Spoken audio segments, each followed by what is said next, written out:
wabarakatuh. Hello, my name is Yohana, Denise, Tiara, Aryaputri, and today I'm going to be telling a story about Prophet Noah and the big ship that was built for the first time in the world. In this story, we can learn so many moral values. Do you want to hear the story? Okay, then without any further, please pay attention. One day, Noah received an order from Allah to build a ship. As soon as the Prophet Noah gathered his followers, he began to collect the materials needed to build the ship.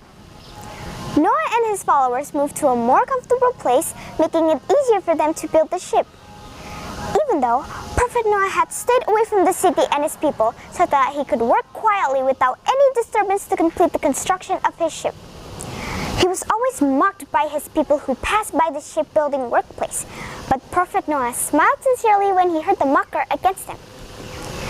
After a while, the construction of the ship, which was the first sea transportation tool in the world, was completed. Then Allah sent down a revelation to Prophet Noah which read, "Get ready with your ship. When my command comes, you see my signs. Then immediately carry it with you in your ship and your relatives, and bring 2 pairs of every kind of creature that is on the earth and sail with my permission." Not long after the revelation of Allah, there was a terrible rain that did not stop for a long time. After that, there was a great flood that hit all cities and villages, filling both low and highlands until it reached the top of the hills, so that there was no shelter from the terrible flood. People flocked to save themselves, but their efforts were in vain. The whole place had been drowning by the water, except Prophet Noah and his people, who had saved themselves by boarding on the ship they had made.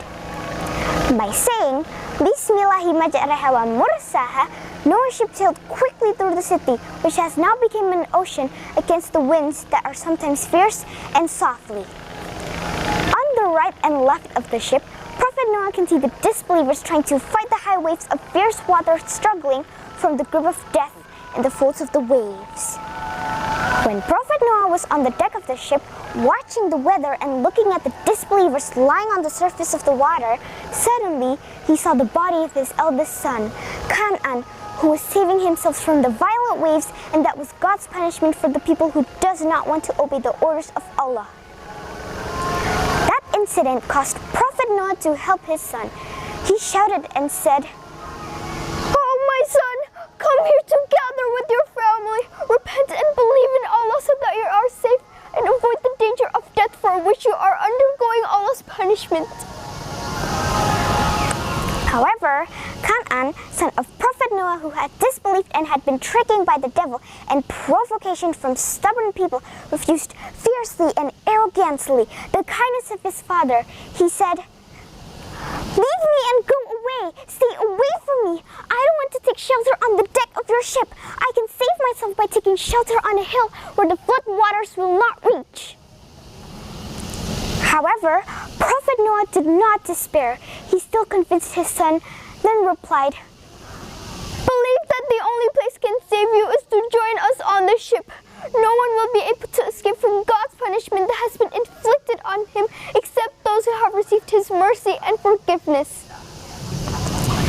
After Prophet Noah spoke his words, Canaan was struck by a violent wave and he disappeared from the sight of his father, drifting in the waves of fierce water, following his friends and the leaders of disobeyed people. Prophet Noah feels so blue because of the death of his son in a state of unbelief and did not know Allah.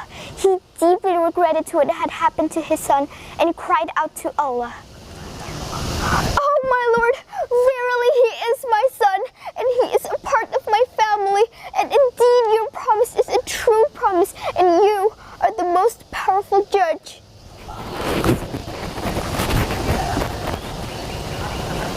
So that is all the story from Prophet Noah, and in this story we can learn that we must obey to our parents because it is such a hadith of At-Tirmizi which read, "Ridallahi fi ridal walidain wa suhtullahi fi suhtil walidain."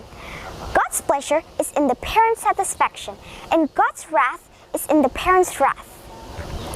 So, do you want to be like Canaan? Na'udzubillahi min dalik.